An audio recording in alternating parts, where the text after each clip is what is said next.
ये तो मनुष्य में लिंग निर्धारण की बात कर रहे थे हम लोग कि सेक्स डिटर्मिनेशन इन ह्यूमन। मनुष्य में कुल 46 क्रोमोसोम होते हैं, जिसमें 22 जोड़े अर्थात 44 गुणसूत्र मेल और फीमेल में क्या होते हैं, समान प्रकार के होते हैं, जिन्हें दैहिक या कायिक गुणसूत्र कहते हैं, तथा बचे हुए 2 गुणसूत्र क्या कहलाते हैं, लिंग गुणसूत्र कहलाते हैं, जो मेल में हेटेरोट्रॉफ यानी विषम युग्मी अर्थात एक X होगा और दूसरा Y, परंतु फीमेल में क्या होगा, समान प्रकार का होता है। ठीक है, उसी के आगे हम लोग डिस्कस करते हैं।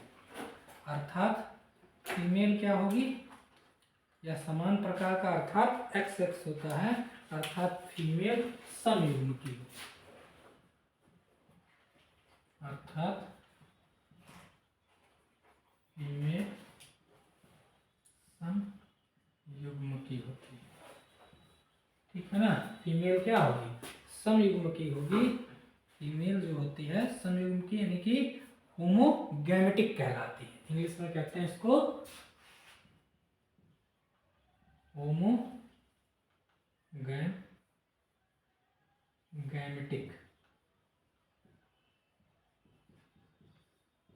ये बता दिया हूं आपको, ठीक है ना। तो फीमेल जो होती है वो होमोगैमेटिक कहलाती है। इसका अर्थ है कि फीमेल में उत्पन्न आगुणित, इसका अर्थ है कि फीमेल में उत्पन्न अगुणित, फीमेल में उत्पन्न क्या है, फीमेल में उत्पन्न आगुणित युग्मक समान प्रकार के होते हैं।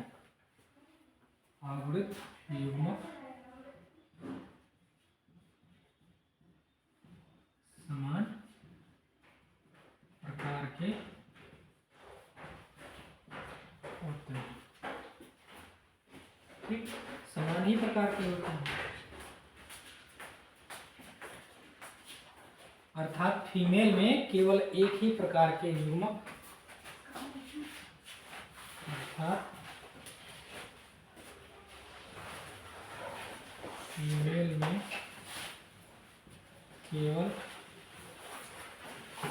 एक ही प्रकार के युग्मक, कौन सा प्रकार, X प्रकार, ठीक है ना, एक ही प्रकार का युग्मक, एक ही प्रकार के युग्मक X ही प्रकार के होते हैं। एक ही प्रकार के युग्मक कोष्टक में लिखते हैं, X ही प्रकार के होते हैं। ठीक है, फीमेल में एक ही प्रकार के युग्मक पाए जाएंगे, वह होगा X प्रकार का युग्मक। ठीक है, जबकि मेल हेटेरोगैमेटिक होता है। मेल क्या होगा, जबकि मेल हेटेरोगैमेटिक यानी विषम युग्मकी होता है, विषम युग्मकी। ठीक, मेल क्या होता है, हेटेरोगैमेटिक होता है। मेल हेटेरोगैमेटिक होता है अर्थात मेल में 2 प्रकार के युग्मक पाए जाते हैं, अर्थात मेल में 2 प्रकार के युग्मक पाए जाते हैं। मेल में 2 प्रकार के युग्मक पाए जाते हैं, एक X वाला होगा और एक Y वाला होगा। ठीक, अर्थात मेल में 2 प्रकार के युग्मक पाए जाते हैं, जिनमें से 50% क्या होंगे, X क्रोमोसोम वाला होगा और 50% क्या होगा, Y क्रोमोसोम वाला, जिसमें 50% X क्रोमोसोम वाला तथा 50% वाई क्रोमोसोम वाला। क्लियर? 50% एक्स क्रोमोसोम वाला और 50% वाई क्रोमोसोम वाला होता है। अर्थात शुक्राणु और अंडाणु के संलयन से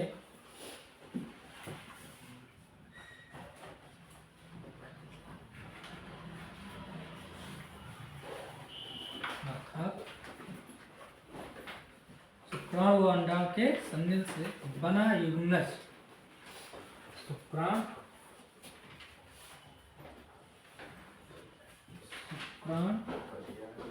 और अंडाणु से बना युग्मनज। युग्मनज का मतलब जाइगोट। जाइगोट या तो क्या होगा भैया XX, या तो क्या होगा XX प्रकार का होगा, और या तो XY।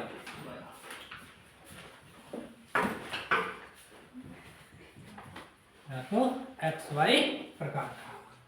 क्लियर? दो कंडीशन इसके बन सकते हैं। यदि अंडाणु का निषेचन X क्रोमोसोम वाले, यदि अंडाणु का निषेचन X क्रोमोसोम, यदि अंडाणु का निषेचन क्या होता है X क्रोमोसोम वाले शुक्राणु से होता है। X क्रोमोसोम वाले शुक्राणु से होता है तो क्या हो जाएगा? तो X क्रोमोसोम वाले, अब अंडाणु क्या है? अंडाणु तो ऑलरेडी X ही है, तो XX हो जाएगा। जाइगोट जो बनेगा तो क्या हो जाएगा? वह XX होगा। तो यदि क्या हो जाएगा X क्रोमोसोम वाले शुक्राणु से होता है, तब उत्पन्न होने वाली संतान क्या होगी? तब क्या उत्पन्न होने वाली संतान गर्ल हो जाएगी।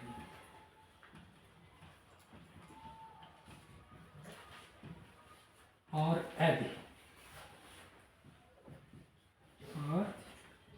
यदि अंडाणु का निषेचन वाई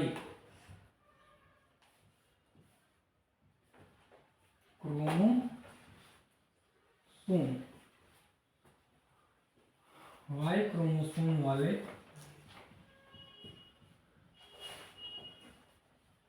शुक्राणु से होता है, तब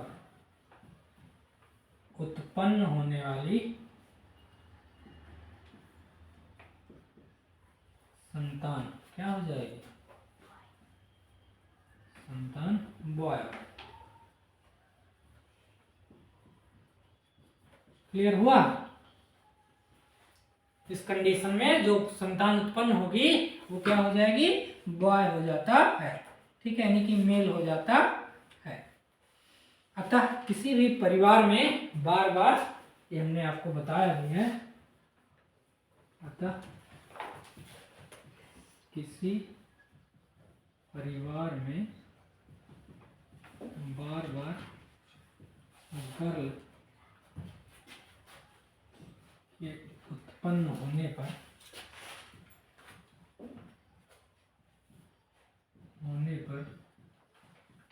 माता दोषी नहीं होती।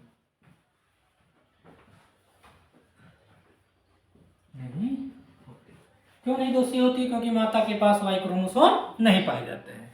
यदि किसी परिवार में बार बार क्या हो रही है कि फीमेल भी उत्पन्न हो रही है किसी फैमिली में, तो वहां उस कंडीशन में माता कभी दोषी नहीं है, क्योंकि माता के पास वाई क्रोमोसोम नहीं पाए जाते हैं। क्योंकि स्त्री के पास जो अंडाणु है वो केवल क्या है, एक्स क्रोमोसोम वाले होते हैं, वाई क्रोमोसोम तो अंडाणु होता नहीं है। तो क्योंकि समान प्रकार के अंडाणु होते हैं, तो अगर किसी फैमिली में क्या हो जाता है, बार बार पुत्रियां ही पैदा हो रही हैं, तो उसके लिए माता दोषी नहीं होती है। ठीक है, क्यों? क्योंकि माता के पास अंडाणु केवल एक्स गुणसूत्र वाले होते हैं। क्योंकि लिख लीजिए, क्योंकि माता के पास अंडाणु केवल एक्स गुणसूत्र वाले होते हैं। माता के पास अंडाणु केवल एक्स गुणसूत्र वाले होते हैं, इसलिए जो है माता दूषी नहीं होती है। अतः स्पष्ट है कि शिशु का लिंग निर्धारण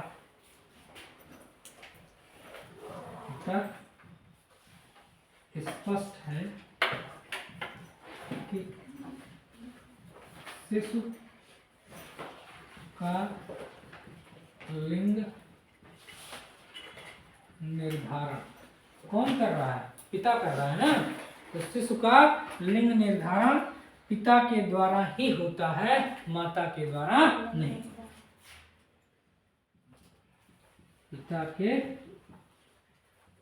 द्वारा होता है, ना कि माता। क्लियर? बस ये हो गया आपका सेक्स डिटरमिनेशन। इस सेक्स डिटरमिनेशन की प्रक्रिया अगर हम देखेंगे तो हमने आपको पहले भी इसको बताया है। इसके बाद इस फिगर को बनाइएगा कि ये हो गया मेल। अभी देख लीजिए आप, ह्यूमन की बात करेंगे हम। ह्यूमन में कुल कितने क्रोमोसोम होते हैं? 46 क्रोमोसोम। 46 क्रोमोसोम मनुष्य में पाए जाते हैं। ये जो 46 क्रोमोसोम है, यानी कि क्रोमोसोम, वह मेल और फीमेल, मेल में भी 46 क्रोमोसोम पाया जाएगा और फीमेल में भी 46 क्रोमोसोम पाया जाएगा। यह क्रोमोसोम जो है, गुणसूत्र जो है, वो दो प्रकार के होते हैं। एक होता है दैहिक गुणसूत्र, बताए हैं आपको, पिछला वीडियो देखेंगे तो उसमें मिलेगा दैहिक गुणसूत्र, दैहिक गुणसूत्र। और एक होता है लिंग गुणसूत्र। क्या होता है? लिंग गुणसूत्र। ठीक है, दैहिक गुणसूत्रों की संख्या कितनी होती है? 44। लिंग गुणसूत्रों की संख्या कितनी होती है? 2। ये सब याद रखने की चीज है। दैहिक गुणसूत्रों में कौन सा विभाजन होता है? दैहिक गुणसूत्रों में समसूत्री। क्या होगा? समसूत्री विभाजन होगा। और लिंग गुणसूत्रों में कौन सा विभाजन होता है? इसमें अर्धसूत्री विभाजन होता है। अर्धसूत्री विभाजन। क्लियर है? सन्नी देवल आई गो आज शाबाश बेटवा। तो देखो गुणसूत्रों की संख्या कितनी है? 46 है, 46 है। 46 में से मनुष्य में दो प्रकार के गुणसूत्र पाए जाते हैं। एक तो दैहिक गुणसूत्र होगा, ठीक, दैहिक गुणसूत्र कितने होंगे? 44 होंगे। और दैहिक गुणसूत्रों का फंक्शन है शरीर के समस्त भागों का निर्माण करते हैं। आंख, नाक, मुंह, कान, त्वचा, ठीक है, ये जितने भी आपके ऑर्गन है बॉडी के, सारे ऑर्गनों का निर्माण कौन करता है? दैहिक कोशिका के द्वारा होता है। तो दैहिक गुणसूत्र क्या करेगा कि शरीर के सभी अंगों का निर्माण करेगा। दैहिक गुणसूत्रों में कौन सा विभाजन होगा? माइटोसिस होगा। क्या होगा? माइटोसिस। इंग्लिश में कहते हैं इसको माइटोसिस। ठीक, अब देखिए लिंग गुणसूत्र। लिंग गुणसूत्र की संख्या कितनी होती है? 2 होती है। यह लिंग निर्धारण करता है कि आप मेल होने वाले हैं कि फीमेल होने वाले हैं। ठीक, तो लिंग गुणसूत्रों का काम है लिंग निर्धारण करना। संख्या कितनी होती है? 2 होती है। इसमें कौन सा विभाजन होता है? अर्धसूत्री, यानी कि मियोसिस। ठीक है ना? तो जाने रखिएगा कि माइटोसिस डिवीजन कहाँ पाया जाता है, मियोसिस डिवीजन कहाँ पाया जाता है। अब चलते हैं, हम मान लीजिए यह है मेल और यह है फीमेल। इस फिगर को आपको बनाना है इसी के नीचे। मेल में कितने क्रोमोसोम? 46। इसमें कितने क्रोमोसोम? 46। इसका क्या होगा? मियोसिस होगा। क्या होगा? मियोसिस। तो बढ़ जाएगा 22 प्लस किसमें, ये 46 प्लस क्या है, इसका मतलब हम इसको ऐसे लिख सकते हैं 44 प्लस मेल में एक x और एक y दिख रहा है, और ये फीमेल है तो इसको हम ऐसे लिख सकते हैं 44 प्लस x। क्लियर हुआ। अब इसका मियोसिस कराएंगे, तो मियोसिस कराएंगे तो अर्धसूत्री विभाजन होगा, तो अर्धसूत्री विभाजन में 22 प्लस x एक तरफ और 22 प्लस y एक तरफ, क्योंकि मनुष्य क्या है, यह जो है हेटेरोगैमेटिक है। क्या होता है, हेटेरोगैमेटिक। इसमें 50% जो क्या होंगे, स्पर्म होंगे वह एक्स गुणसूत्र वाले होंगे और 50% वाई गुणसूत्र वाले होंगे। क्लियर। और यह क्या है, फीमेल, इसमें आप क्या कर दीजिए, इसमें भी मियोसिस करा दीजिए। क्या कराएंगे, मियोसिस, अर्धसूत्री विभाजन। तो यह भी दो भागों में बटेगा, किसमें किसमें, 22 और प्लस एक्स में, और 22 प्लस एक्स में, क्योंकि यह क्या होती है, समयुग्म की होती है। ठीक, इसमें दोनों गुणसूत्र क्या होंगे, एक्स ही होंगे, समान प्रकार के होते हैं। तो इसी फिगर को आपको डायग्राम करना है, देख लीजिएगा, बना लीजिएगा, 44 प्लस एक्स एक्स। अब देखिए इसका क्रॉस इससे कराते हैं तो 22 दूनी कितना हो गया, 44, और एक एक्स से एक्स एक्स, तो ये क्या हो गई, गर्ल। ठीक, इसका इससे करा दे रहे हैं तब भी क्या हो जाएगा, 44 प्लस एक्स एक्स, यह भी क्या है, गर्ल। इसका इससे करा दे रहे हैं तो हो जाएगा 44 प्लस एक्स वाई। देख लीजिए क्या हो जाएगा, एक्स 44 प्लस एक्स वाई। ठीक है ना। फिर इसको इससे कराएंगे तो यह हो जाएगा 44 प्लस एक्स वाई, तो यह भी क्या हो गया, वाई, यह भी क्या हो गया, वाई। क्लियर। अर्थात यह सुनिश्चित हो गया कि अब कह रहा सेक्स डिटरमिनेशन क्या है, तो मनुष्य में कुल कितने क्रोमोसोम पाए जाते हैं, 46। मनुष्य में कुल 46 गुणसूत्र पाए जाते हैं, अर्थात क्या होंगे कि 22 जोड़े पाए जाते हैं। मनुष्य में कुल कह रहा है 23 जोड़े पाए जाते हैं, जिसमें से 22 जोड़े क्या होते हैं, ऑटोसोम्स होते हैं, अर्थात समान प्रकार के गुणसूत्र। जो स्त्री और पुरुषों में 44 गुणसूत्र ऐसे होते हैं जो समान प्रकार के होते हैं। स्त्री और पुरुषों में 44 गुणसूत्र क्या होंगे, समान प्रकार के होंगे। जो दैहिक गुणसूत्र हैं, स्त्रियों में भी और पुरुषों में भी, दोनों में दैहिक गुणसूत्र क्या होंगे, समान प्रकार के होते हैं। लेकिन 23वां जोड़ा गुणसूत्र स्त्रियों में तो समान प्रकार का होता है, लेकिन पुरुषों में क्या होता है, वो डिफरेंट हो जाता है, एक एक्स हो जाएगा और एक वाई हो जाएगा। अब किसी स्त्री का एक्स क्रोमोसोम किसी पुरुष के एक्स क्रोमोसोम के साथ फ्यूज करेगा तो उत्पन्न होने वाली संतान गर्ल होगी। अगर किसी पुरुष का वाई क्रोमोसोम किसी स्त्री के एक्स क्रोमोसोम के साथ निषेचित हो जाता है तो उत्पन्न होने वाली संतान वाई हो जाती है। अर्थात यह सुनिश्चित है कि माता के पास वाई क्रोमोसोम नहीं होते। जो अंडाणु है वह एक्स क्रोमोसोम वाला है, वाई क्रोमोसोम वाला है नहीं, क्योंकि समान है वो। ठीक है, तो माता जो है वह पुत्र पैदा करने में भागीदारी नहीं कर सकती है। इसीलिए यह भ्रम जो है, अगर किसी परिवार में बार बार पुत्रियां पैदा होती हैं तो उसके लिए माता को दोषी नहीं माना जाना चाहिए, क्योंकि माता के पास क्या होते हैं, जो दो गुणसूत्र हैं वो समान प्रकार के होंगे, अर्थात अंडाणु जो होगा वह क्या होगा, समयुग्मकी होगा। क्या होगा, समयुग्मकी होगा। केवल शुक्राणु ही विषम युग्मकी होगा। हमने आपको बताया था, जरा यहाँ गौर कीजिए कि अब देखिए ये स्पर्म जा रहे हैं ना, तो मान लीजिए इस स्पर्म में 1 2 3 4 5 6 7 8 जितना जगह था उतना दिखा दिए, 20 करोड़ निकलते हैं वन क्वाइटेज में। तो अब मान लीजिए कि यह एक्स वाला है, ये एक्स वाला है, ठीक, यह भी एक्स वाला है, ये वाई वाला है, ये वाई वाला है, वाई वाला है, ये एक्स वाला है, एक्स वाला। ठीक, अब इसमें से कौन इस एग से फ्यूज करेगा ये तो किसी को नहीं पता है। तो अगर x वाला फ्यूज कर जाएगा तो ऑलरेडी x गुणसूत्र इसके पास भी है, तो x x हो जाएगा, तो क्या हो जाएगा, गर्ल हो जाएगा। मान लीजिए कि यह y वाला क्या करता है, इससे फ्यूज होता है, तो जो जाइगोट बनेगा तुरंत जाइगोट बनेगा, और जो जाइगोट बनेगा वो जाइगोट क्या हो जाएगा। हमने आपको बताया था ना कि निषेचन के तुरंत बाद यह निर्धारित हो जाता है कि माँ के यूटर में जो शिशु पल रहा है वह मेल होगा या फीमेल होगा। तो अगर स्पर्म वाई गुणसूत्र वाला स्पर्म इस अंडाणु के साथ संकेंद्र करता है, उस कंडीशन में जो जाइगोट बनेगा वो क्या हो जाएगा, मेल हो जाएगा। अगर वाई वाला इस अंडाणु के साथ संकेंद्र करता है तो जो जाइगोट बनेगा वह क्या हो जाएगा, मेल हो जाएगा। अगर एक्स जो शुक्राणु है वह एक्स क्रोमोसोम वाला है, अगर शुक्राणु एक्स क्रोमोसोम वाला है और वह अंडाणु के साथ फ्यूज करता है, संलयित होता है, तो जो जाइगोट बनेगा वो क्या होगा, फीमेल हो जाएगी। क्लियर। तो निषेचन के तुरंत बाद यह निश्चित हो जाता है कि जाइगोट मेल होना है या फीमेल होना है। तो यही जाइगोट क्या करेगा, डेवलप करके इस यूटर में आता है और वही बॉय या गर्ल मेल या फीमेल के रूप में विकसित हो जाती है। निषेचन अगर एक्स क्रोमोसोम किया तो गर्ल, निषेचित अगर वाई क्रोमोसोम से अंडाणुओं का निषेचन हुआ तो बॉय। इस प्रक्रिया को हम क्या कहते हैं, सेक्स डिटरमिनेशन कहते हैं।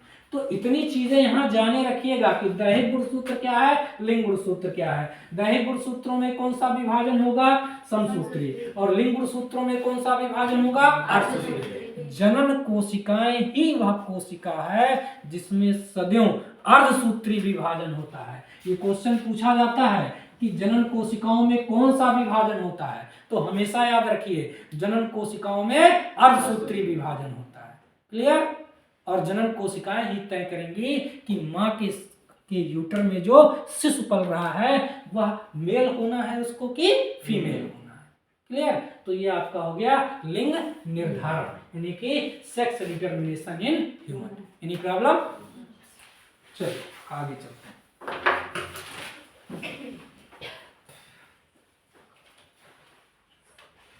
हम लोग आगे पढ़े, इसको मिटा देना। yes. कोई दिक्कत नहीं है, अभी वाला डाले नहीं, इसका टाइम बहुत लास्ट में है।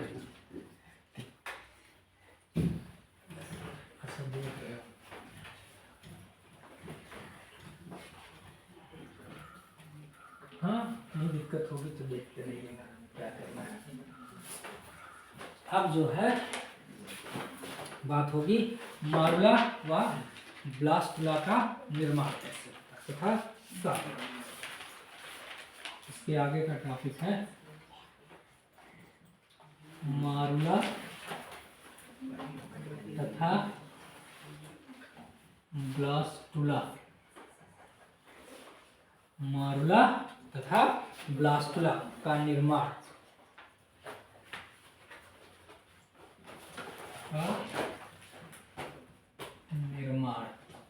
तथा सगर्भता,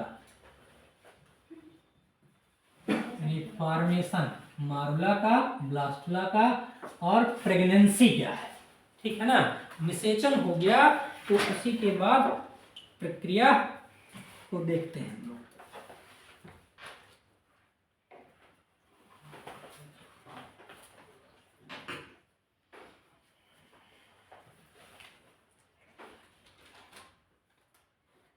कुछ पॉइंट अभी लिखाएंगे आपको अलग से, कुछ पॉइंट अभी जान लीजिए कि निषेचन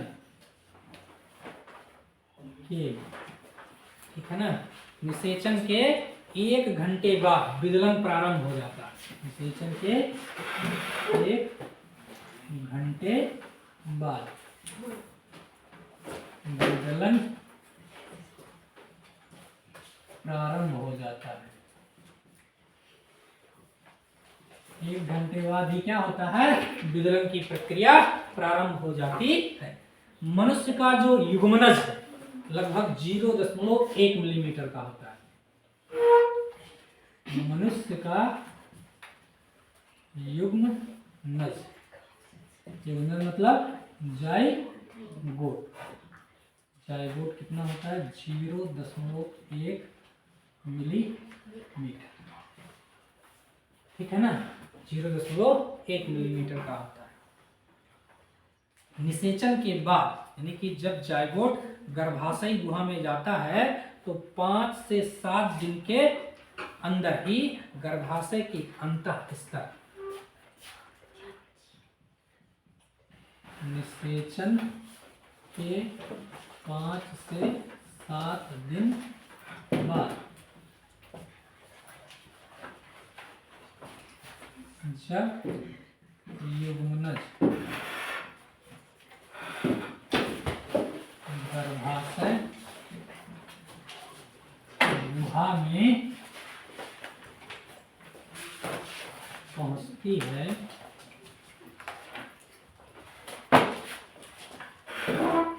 तब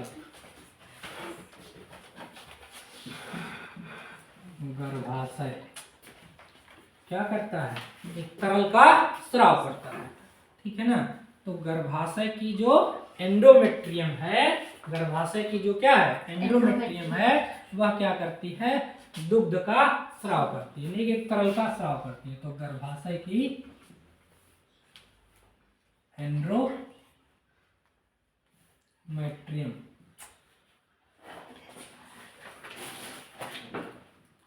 दुग्ध का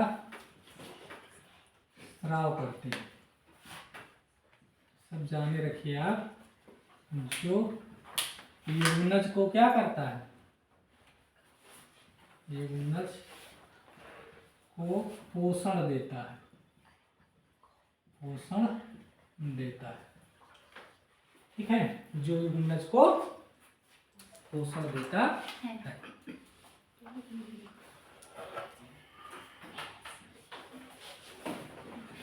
माता के गर्भाशय, अगला पॉइंट देख लीजिए, माता के गर्भाशय में, इसी गर्भाशय की बात कर रहे हैं, माता के गर्भाशय में, गर्भाशय के अंतः स्तर में ब्लास्टोसिस्ट का स्थापित होना, माता के गर्भाशय के अंतः स्तर में, अंतः स्तर में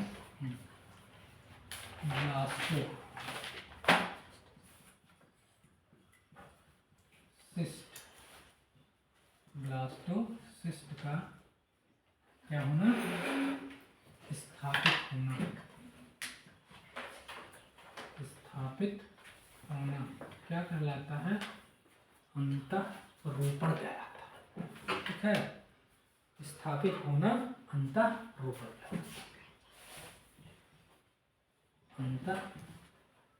अंतःरोपण, अंतःरोपण, इम्प्लांटेशन, इम्प्लांटेशन कहलाता है, ठीक, इम्प्लांटेशन कहलाता है। अब ये अंतःरोपण की प्रक्रिया कब होती है यह भी जान लीजिए, 6 से 10 निषेचन के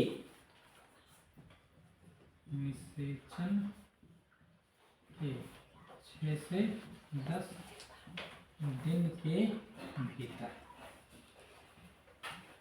भीतर अंतःरोपण हो जाता है, अंतःरोपण हो जाता है, क्लियर, मतलब लगभग 6वें या 7वें दिन आप कह सकते हैं, 7वें दिन क्या हो जाता है, निषेचन के 7वें दिन अंतःरोपण की प्रक्रिया हो जाती है, क्लियर।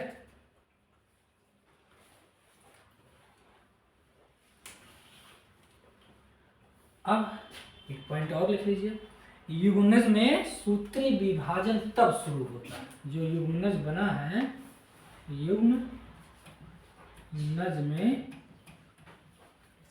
सूत्री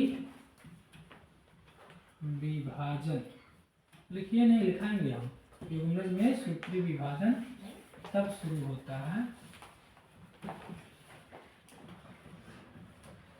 जब, कब शुरू होगा, विभाजन तब शुरू होता है जब यहाँ से जायगोट जो है वो गर्भाशय की तरफ आना शुरू कर देता है, ठीक है।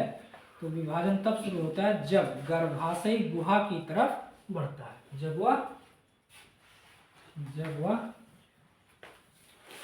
गर्भाशयी गुहा की तरफ बढ़ता है, ठीक है। तब उसमें क्या होगा, समसूत्री विभाजन होगा, गर्भाशय गुहा की तरफ बढ़ता है, जिसे हम लोग क्या कहते हैं, विदलन कहते हैं, जिसे विदलन कहते हैं, ठीक है। तो विदलन और समसूत्री विभाजन एक ही चीज है, थोड़ा सा अंतर है, डिफरेंस बहुत थोड़ा सा है, उसको आपको बताएंगे कि दोनों में क्या अंतर होता है।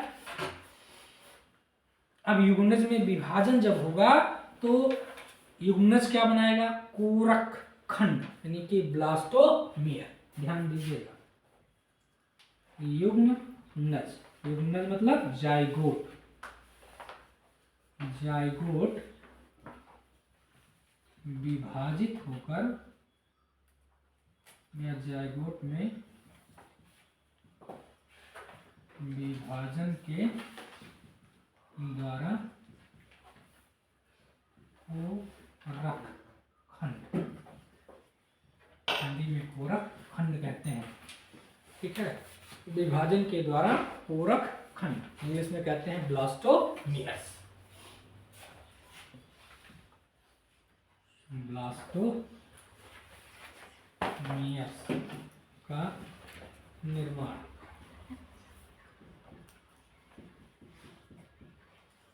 ब्लास्टोमियर का निर्माण होता।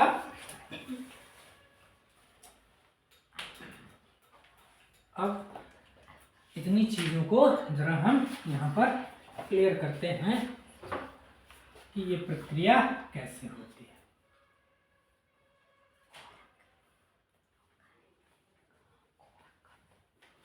तो इसको करते हैं।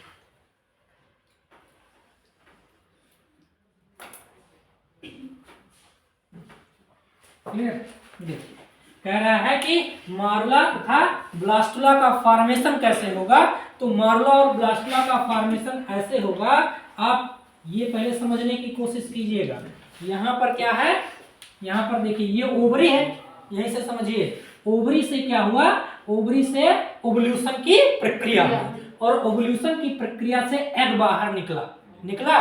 इस एग को फिम्बरी द्वारा कलेक्ट किया गया, पकड़ा गया, तो फिम्बरी पकड़ करके इसको फ्लैपियन ट्यूब में ले जाएगी और फ्लैपियन ट्यूब के पास एक स्थान है एम्पुलरी अस्थमा जंक्शन। क्लियर, तो ये जो पॉइंट है एम्पुलरी अस्थमा जंक्शन है। इसी एम्पुलरी अस्थमा जंक्शन पे ये जो आपका एग है ये पहुंचा। अब कह रहा है कि जब एग यहाँ पहुंचेगा उसी दौरान निषेचन कब होगा, जब विमोचित अंडाणु एम्पुलरी अस्थमा जंक्शन पर पहुंचते हैं, ठीक उसी समय स्पर्म भी वहां पर पहुंचते हैं, तभी निषेचन की प्रक्रिया संभव है। अर्थात निषेचन होने के लिए एग का और स्पर्म का दोनों का एम्पुलरी अस्थमा जंक्शन पर पहुंचना आवश्यक होता है। तो ठीक उसी समय पहुंचेंगे, क्योंकि आपको पता है कि 72 घंटे बाद ये क्या हो जाएंगे, सक्रिय है 72 घंटे तक, उसके बाद निष्क्रिय हो जाएंगे। और यह भी स्पर्म क्या है, 72 घंटे तक सक्रिय है, उसके बाद निष्क्रिय हो जाएगा। अगर इसको स्पर्म मिला तब तो निषेचन की अभिक्रिया हो गई। तो जब निषेचन की अभिक्रिया हो गई तो किसका फॉर्मेशन हुआ, जाइगोट का निर्माण हो गया। क्लियर, तो इसी जगह पर क्या बना, जाइगोट। अब इसकी जरूरत हमको नहीं, हमको जरूरत है यह दिखाने की कि एम्पुलरी अस्थमा जंक्शन पर किसका फॉर्मेशन हुआ, जाइगोट। ये क्या है, जाइगोट। इस जाइगोट में क्या होगा, जब जाइगोट बन जाएगा तो फिर इसमें विदलन की प्रक्रिया शुरू हो जाएगी। निषेचन के 1 घंटे बाद विदलन प्रारंभ हो जाता है।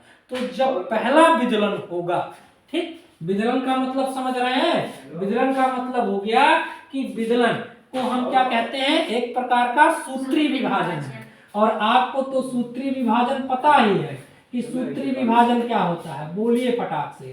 सूत्री विभाजन में एक मदर सेल क्या हो जाएगी, 2 डॉटर सेलों में बट जाएगी। तो यह जो जाइगोट बना है निषेचन के 1 घंटे बाद, मान लीजिए कि निषेचन हो गया, तो निषेचन के 1 घंटे पश्चात इसमें क्या होगा, विदलन की प्रक्रिया शुरू हो जाएगी।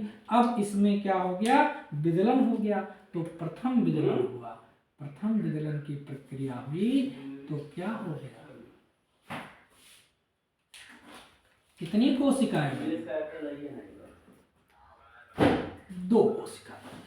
कितनी बन गई, 2 बन गई, क्योंकि सूत्री विभाजन का मतलब ही है एक मदर सेल 2 डॉटर सेलों में टूटेगी, ठीक है। तो विदलन का मतलब क्या है, सूत्री विभाजन है, लेकिन सूत्री विभाजन की प्रक्रिया थोड़ी धीमी गति से होती है और विदलन की प्रक्रिया क्या होती है, बहुत तेजी से होती है। तो 1 से 2, 2 से 4, 4 से 8, 8 से 16, 16 से 32, 32 से 64, ये जो है विदलन कहलाएगा, ठीक है। तो निषेचन के 1 घंटे के बाद ही विदलन प्रारंभ हो जाता है। और यह भी जाने रखिए कि मनुष्य का जो जाइगोट है, मनुष्य का जो जाइगोट है वह क्या होता है, ये जो जाइगोट बना है 0.1 मिलीमीटर व्यास का होता है।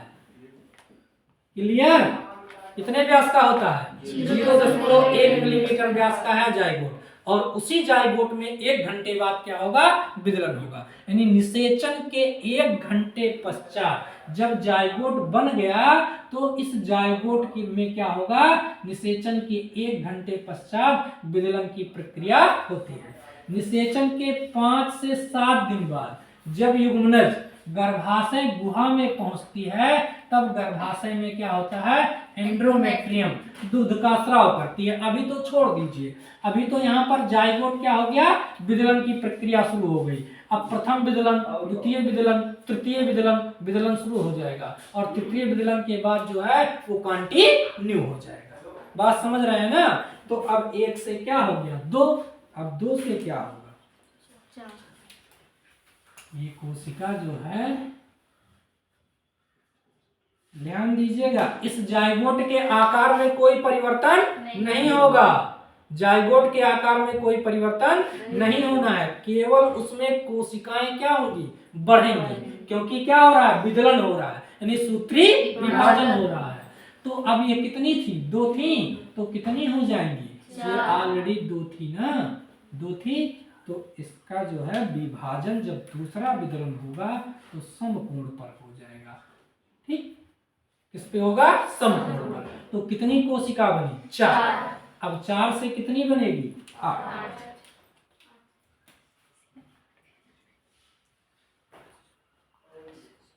4 से बन गई 8। इसके आकार में परिवर्तन नहीं होगा, 2, 2, 4, 6, 2, 8, क्लियर। 8 से क्या बनेगी, 16। अब देखिए ये फ्लैपियन ट्यूब से धीरे धीरे गर्भाशय गुहा की तरफ जा रही है, तो कितना बना रही है, 16। इसके आकार में परिवर्तन नहीं होगा, छोटा बड़ा यहाँ बन जा रहा है, लेकिन इसका जो बाहरी शेप है इसमें आपको परिवर्तन नहीं दिखाना है। 2, 2, 4, 2, 6, 2, 8, 2, 10, 2, 12, 13, 14, 15, 16, क्लियर। तो 8 से 16 जब यह क्या हो जाएगा, जाइगोट, याद रखिएगा, जब जाइगोट में कोशिकाओं की संख्या 8 से 16 हो जाएगी, तो ये जो 8 से 16 कोशिका बन गई, इन दोनों को क्या कहा जाता है, 8 से 16 बन रही है, इन दोनों की बात कर रहे हैं, ठीक है ना। इसको कहते हैं मारुला, क्या कहेंगे, मारुला। क्लियर हुआ, ठीक। अब देखिए ये है जाइगोट, जाइगोट में प्रथम विदलन हुआ, कब हुआ, निषेचन के 1 घंटे बाद। निषेचन के 1 घंटे बाद समझिएगा, निषेचन के 1 घंटे बाद प्रथम विदलन, और जब विदलन की प्रक्रिया होगी तो विदलन का मतलब सूत्री विभाजन, तो एक कोशिका क्या हो जाएगी, 2 कोशिकाओं में बढ़ जाएगी। उसके बाद जो दूसरा विदलन होगा वो प्रथम विदलन के समकोण पर हो जाएगा। तो ये देखिए एक कोशिका एक समकोण पर होगा तो 4 कोशिका बनेगी, फिर 4 से 8, 8 से 16, तो 8 और 16 कोशिकाएं जो बनी हैं उसे कहते हैं मारुला। ध्यान दीजिएगा, जाइगोट जब 8 से 16 कोशिकाओं का निर्माण करेगा, तो 8 से लेकर के 16 कोशिकाओं की जो संरचना है उस संरचना को मारुला कहा जाता है। इस बात को आपको ध्यान में रखना है। क्लियर? और ये जो आपका क्या है कोशिकाएं हैं, ये सब ब्लास्टोमियर हैं। ये आपका यहाँ पर कितने ब्लास्टोमियर हैं? 8। यहाँ पर कितने ब्लास्टोमियर हैं? 16। ठीक। अगर आपसे पूछ लिया जाए कि बताओ मारुला में कितने ब्लास्टोमियर पाए जाते हैं? 16। कितने पाए जाते हैं? 8 से लेकर के 16। इस बात को ध्यान में रखिएगा, 8 से 16 क्या पाए जा रहे हैं? ब्लास्टोमियर पाए जा रहे हैं। हिंदी में कहते हैं कोरक खंड। क्या कहते हैं? कोरक खंड। ना हिंदी पूछ ले तो जान ही ना पाओ। इन नाते बायो की इंग्लिश आप जाने रखिएगा। पेपर जो मिलेगा आपको हिंदी इंग्लिश दोनों में मिलेगा। तो जब आप जो चीज ना हिंदी में समझ पाइएगा इंग्लिश में देखिएगा। इसको कहते हैं कोरक खंड। तो कोरक खंड को कहते हैं ब्लास्टोमियर। थोड़ी सी आसान है ये क्या इंग्लिश। तो 8 से लेकर के 16 ब्लास्टोमियर की संरचना को क्या कहा जाता है? मारुला। क्या कहते हैं? मारुला। अब 16 से क्या बनेगा? बोलिए। 32। ये जो अब इसके संरचना में कोई परिवर्तन नहीं है। ठीक। यहाँ पर कुल कितने ब्लास्टोमियर बने? 32 लिख दे रहा हूं। 32 से फिर कितने बनेंगे? सनी देवल रख लिया। 64। कितने? 64। अब यहाँ पर फोकस कीजिएगा। ये जो 64 कोरक खंड बने हैं उनको क्या कहा जाता है? उनको कहा जाता है ब्लास्टोसिस्ट। इसको हम लोग कहेंगे क्या? इसका नाम होगा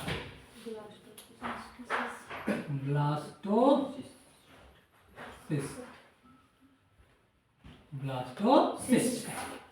क्लियर हुआ? 8 से 16 ब्लास्टोमियर को क्या कहा जाएगा? मारुला। और फिर 64 को क्या कहा जाएगा? ब्लास्टोसिस्ट कहा जाएगा। अब यही ब्लास्टोसिस्ट क्या करेगा? आइए, यही ब्लास्टोसिस्ट। अब बात आ गई निषेचन के 5 से 7 दिन बाद युग्मनज गर्भाशय गुहा में पहुंच गई। कहां पहुंच गई? गर्भाशय गुहा में पहुंच जाती है। तो जब गर्भाशय जो है क्या होगा? गर्भाशय गुहा में पहुंचेगी तो गर्भाशय के एंडोमेट्रियम से दुग्ध का स्राव होगा। अभी कब होगा? जब ये 64 की स्टेज में आई। अब इसके बाद जो है वह क्या होगा? विदलन की प्रक्रिया निरंतर चलती रहेगी। क्लियर? अब विदलन की प्रक्रिया निरंतर चलती रहेगी। तो ये जो आपका क्या है, जो ब्लास्टोसिस्ट है वो कहां आएगा? ये आपकी परत देख रहे हैं एंड्रोमेट्रियम, अंतः स्तर है ये। ठीक। तो इसी अंतः स्तर पर ये आएगा। तो जैसे ही इस अंतः स्तर पर यह आएगा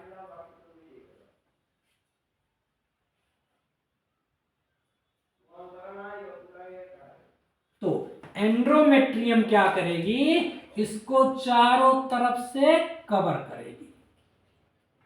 इसको क्या करेगी?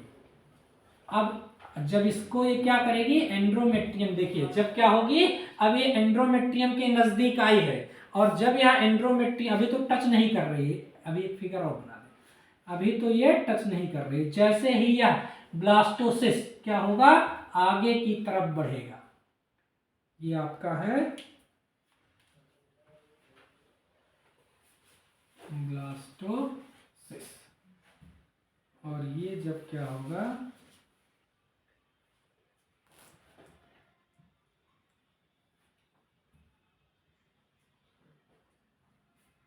अब देखिए इस पर फोकस कीजिए।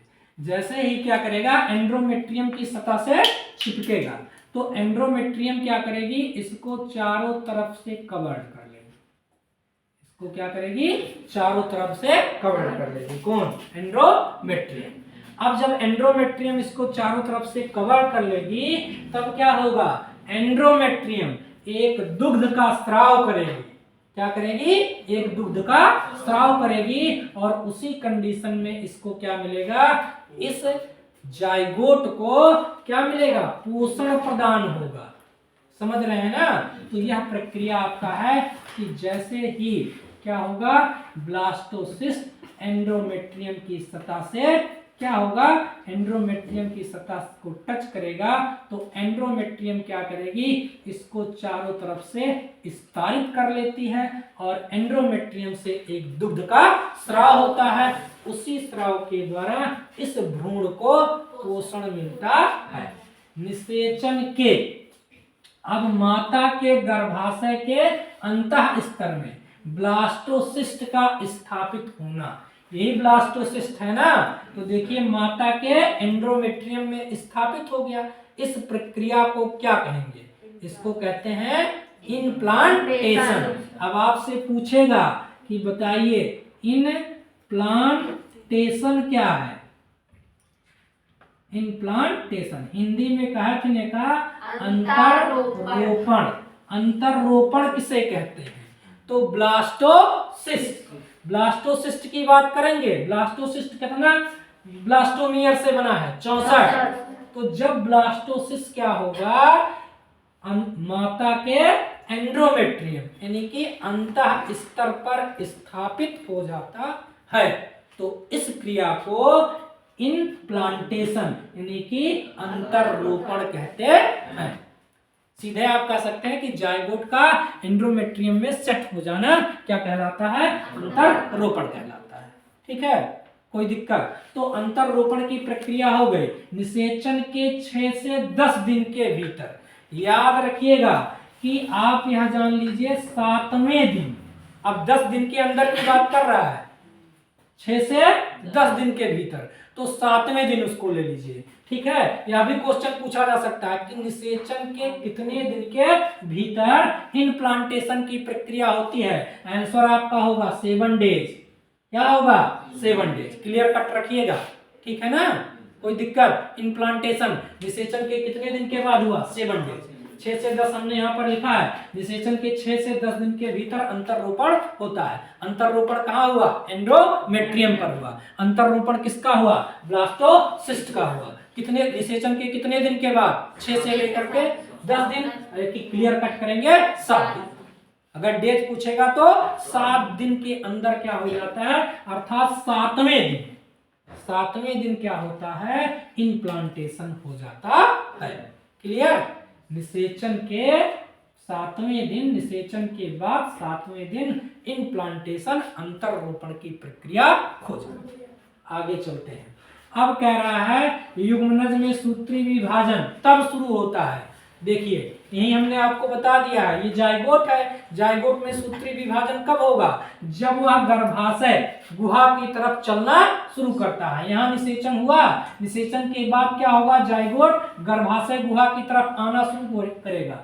तो जैसे ही इधर मूव करेगा तुरंत इसमें क्या हो जाएगा, विदलन की प्रक्रिया यानी कि समसूत्री विभाजन की प्रक्रिया शुरू हो जाती है।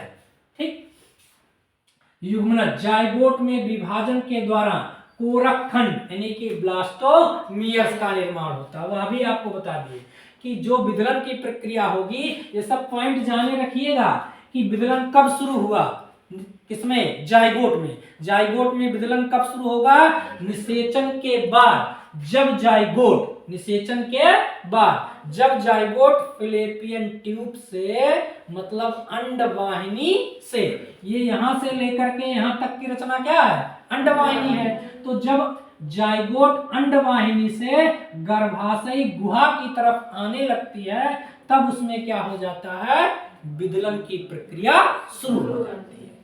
क्लियर, और प्रथम विदलन जो होगा वो निषेचन के 1 घंटे बाद प्रारंभ हो जाता है। निषेचन के 1 घंटे बाद प्रथम विदलन की प्रक्रिया प्रारंभ हो जाती है। और प्रथम विदलन जब होगा तो कितने ब्लास्टोमियर बनेंगे जायगोट में, 2। कितने ब्लास्टोमियर बनेंगे, 2। अब उसके बाद विदलन की प्रक्रिया शुरू, तो उसके बाद क्या होगा, 2 से 4, 4 से 8, 8 से 16, 16 से 32, 32 से 64, और ये प्रक्रिया आगे बढ़ती रहेगी। तो जब 8 से 16 ब्लास्टोमियर का फॉर्मेशन करेगा जायगोट, तो उसे मारुला कहते हैं। इस बात को नोट करके रखिएगा। मारुला किसे कहते हैं, मारुला जाइगोट में जब क्या होगा 8 से लेकर के 16 ब्लास्टोमियर का निर्माण होगा तो उसे क्या कहेंगे, मारुला कहेंगे। जब जाइगोट में 64 ब्लास्टोमियर का फॉर्मेशन हो जाएगा तो उसे ब्लास्टोसिस्ट कहेंगे। यह ब्लास्टोसिस्ट की अवस्था ही माता के एंड्रोमेट्रियम से जाकर के चिपक जाती है। जैसे चिपकेगी तो एंड्रोमेट्रियम इसके चारों तरफ एक लेयर बना देता है जो ब्लास्टोसिस्ट को अस्तारित करता रहता है। क्लियर हुआ? अब यहीं से क्या होगा, माता के एंड्रोमेट्रियम से एक तरल का स्राव होगा जिसे दुग्ध स्राव कहते हैं, और इसी स्राव से इस जाइगोट को यानी कि भ्रूण को क्या मिलेगा, पोषण मिलता रहता है। और यह भी जानिएगा कि मनुष्य का जो जाइगोट होता है वह 0.1 मिलीमीटर व्यास का होता है। क्लियर? कोई दिक्कत? इतनी चीजें आपको क्लियर कट करके रखनी है, तब हम इसके आगे इसकी डिटेलिंग कर पाएंगे। एनी प्रॉब्लम नहीं? अब कुछ चीजें जरा देख लीजिए और भी है।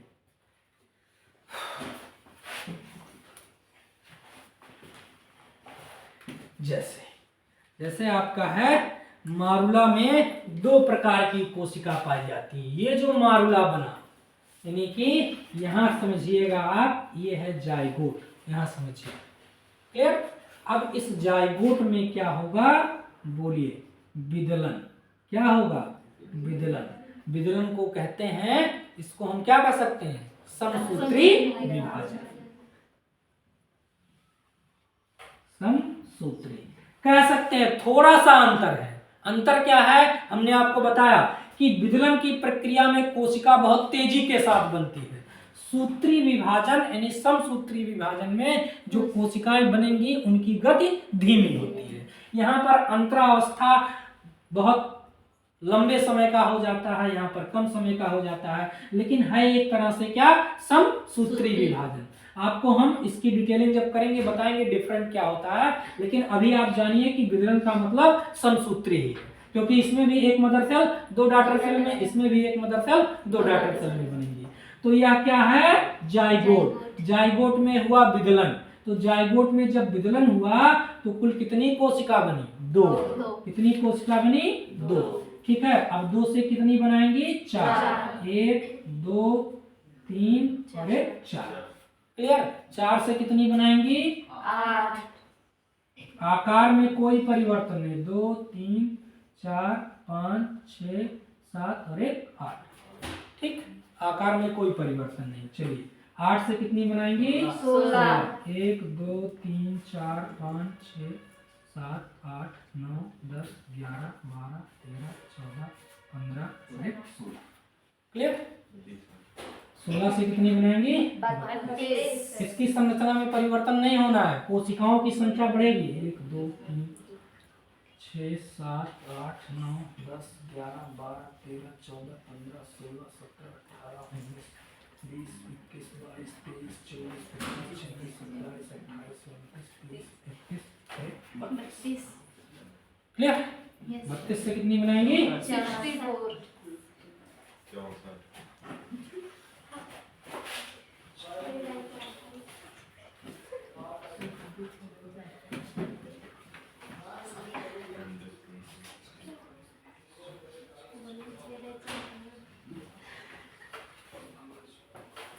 कितनी हो गई, 64।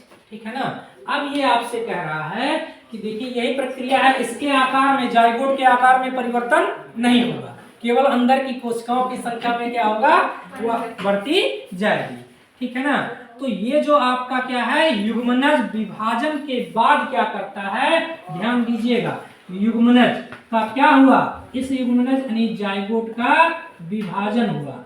विभाजन के बाद क्या बनाइए, कोरक।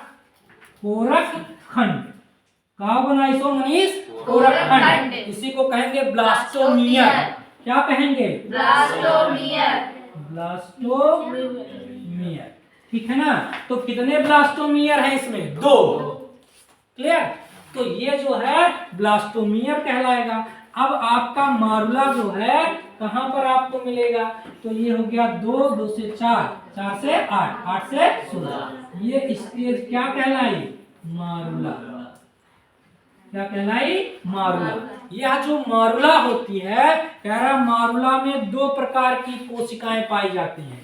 ध्यान में रखिएगा, ये मारुला है, ये क्या है, यही मारुला है, क्योंकि ये 8 कोशिका है और ये 16, तो 8 से 16 ब्लास्टोमियर वाली संरचना को मारुला कहते हैं। और मारुला में 2 प्रकार की कोशिकाएं हैं, 2 प्रकार की कोशिकाएं होती हैं,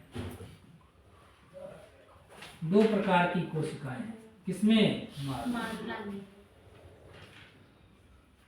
मारुला में 2 प्रकार की कोशिकाएं होती हैं। एक होता है माइक्रो, क्या होता है, माइक्रोमियर्स। एक होगी माइक्रोमियर्स और एक होती है मैक्रोमियर्स। क्लियर, 2 प्रकार की कोशिकाएं पाई जाएंगी। एक को कहेंगे हम लोग माइक्रोमियर्स। माइक्रोमियर्स से क्या होता है, ट्रोफोब्लास्ट का फॉर्मेशन होता है। ये जो माइक्रोमियर है, इससे किसका फॉर्मेशन होगा, ट्रोफोब्लास्ट। याद रखना है, ट्रोफोब्लास्ट का फॉर्मेशन होता है। ठीक, और जो आपकी क्या है, मैक्रोमियर्स है, वो अंतर कोशिकीय समूह कहलाती है। इससे किसका फॉर्मेशन होगा, अंतर कोशिकीय समूह। अब आप देखिए जरा यहाँ पर, यह जो आपका मारुला है, इस मारुला के चारों तरफ, जो मारुला है उस मारुला के चारों तरफ क्या है, यही मारुला निकाल दे रहे हैं। इसको जरा जूम कर देते हैं, ज्यादा टाइम हो गया ना। Yes sir. 1 मिनट जरा आप देख लीजिए, ये तो छूटेगा तो फिर ये मारुला है, ठीक है ना। ये क्या है, मारुला है। बस थोड़ी सी चीज समझ लीजिए, ये है मारुला। मारुला में जो बाहर की तरफ की लेयर है, ये बाहर की तरफ, ये है बाहर की तरफ की लेयर। जूना प्लोसिडा पाई जाती है, जानते हैं ना, बाहर की तरफ जो लेयर है उसको कहेंगे ट्रोफोब्लास्ट। इसी और इसके अंदर क्या है, माइक्रोमियर्स।